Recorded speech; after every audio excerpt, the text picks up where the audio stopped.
Hello, I'm Matt Bystrak, School Superintendent for the West Seneca School System. Today is actually Tuesday. It's May 18th, actually the day of our school budget vote.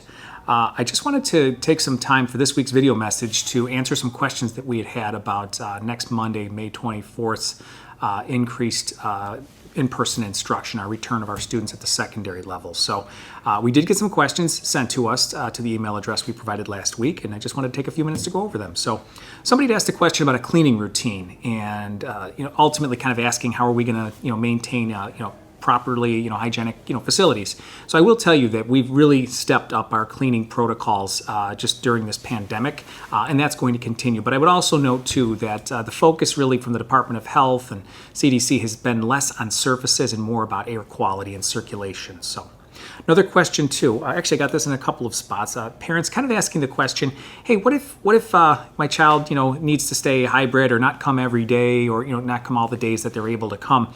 Ultimately, we're still doing the live casting model, so that can still take place. So again, as I urged in last week's message, if a child's not feeling well on a given day, stay home. Err on the side of caution. There's no reason that they can't tune in.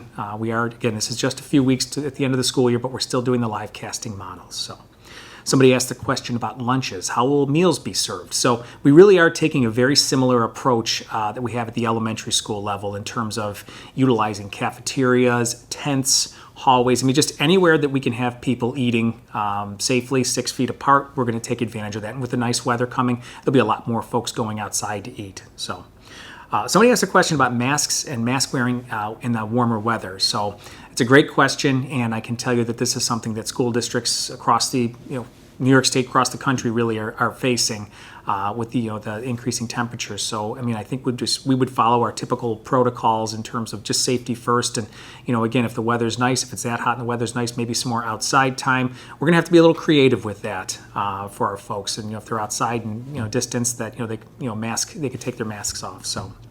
Somebody else asked the question too, and this is kind of late breaking, but with vaccinations being opened up to students between the ages of 12 and 15, or kids between 12 and 15, asking if we're going to try to set up any vaccination clinics. And we are actually actively working with the Erie County Health Department to try to set some up.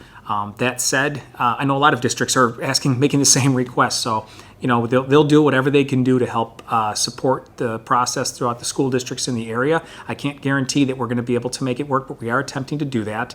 The person had said, hey, I'd feel more comfortable if my child was fully vaccinated before returning. Unfortunately, it's a 2-shot series, and they have to be spaced out over a few weeks.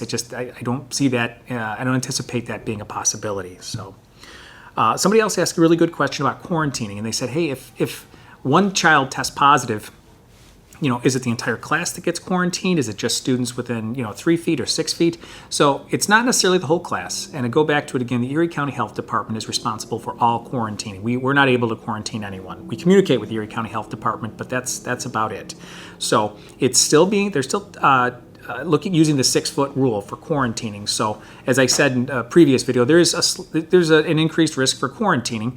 I think though it's encouraging to see though that our COVID positive tests have really continued to be very low.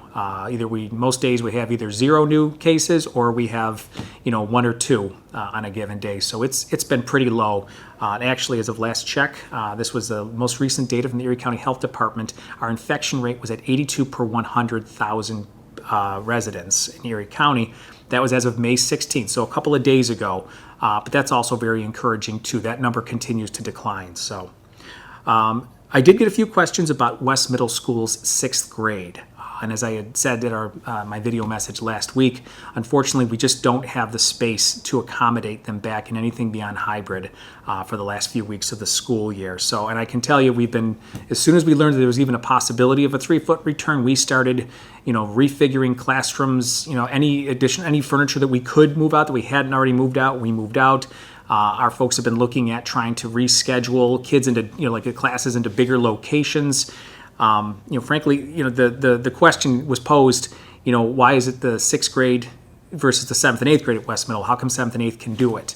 And really it just comes down to, a few things. One of the areas is that there are more per capita students in 6th grade that are in person than in the 7th and 8th grade classes. So the classes, in some cases, if we brought the kids back in full, from hybrid, we'd have class sizes of 28 kids. And in some cases, we actually are, we're not at 28, but we might be in the low 20s. We've had to already move kids and classes into different larger spaces. So we've kind of wrung out the sponge there. Again, this is not something that we want. We really wish we could bring our 7th grade or 6th graders at West Middle School back, on the 4 days. The rest of the group, we just can't. Somebody had asked about the class size, the classroom sizes physically. They're about the same size as the rest of the building. They're not any smaller. And actually, there's a few that are a little bit bigger because there was a new addition put on a few years ago over at West Middle School. But again, the special area classes have proven particularly difficult for us to try to get kids in. So, just like with so many situations with this pandemic, we've been faced with difficult decisions. And, in this particular situation, our goal has been to try to get as many students in person for as much time as possible. So, some questions of equity have come up, but at this point, it's really just about how many students can we bring in. We're still providing for the educational needs of our students, regardless of whether they're home or with us, but we felt the most defensible position was to bring back anybody that we could. So.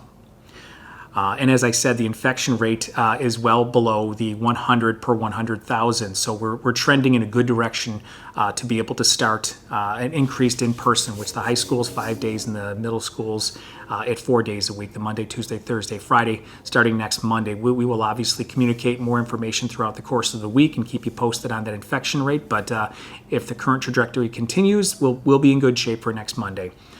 Somebody else had asked the question, too, about why 4 days. Just to reiterate, for the middle school and the elementary schools as well, we have just found that, for a variety of reasons, spanning anywhere from, on Wednesdays being utilized to provide more individualized support to some of our less independent learners, to, necessary planning time and schedules for special areas, we're going to have to stay with the 4 weeks for the remainder of the school year, the final few weeks of the school year. So.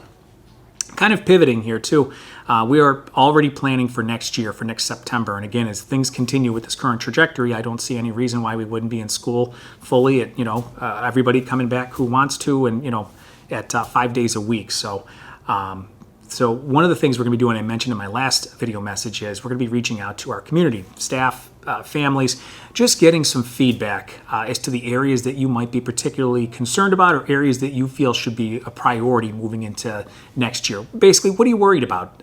Is it social, emotional well-being? Is it academic? Is it both?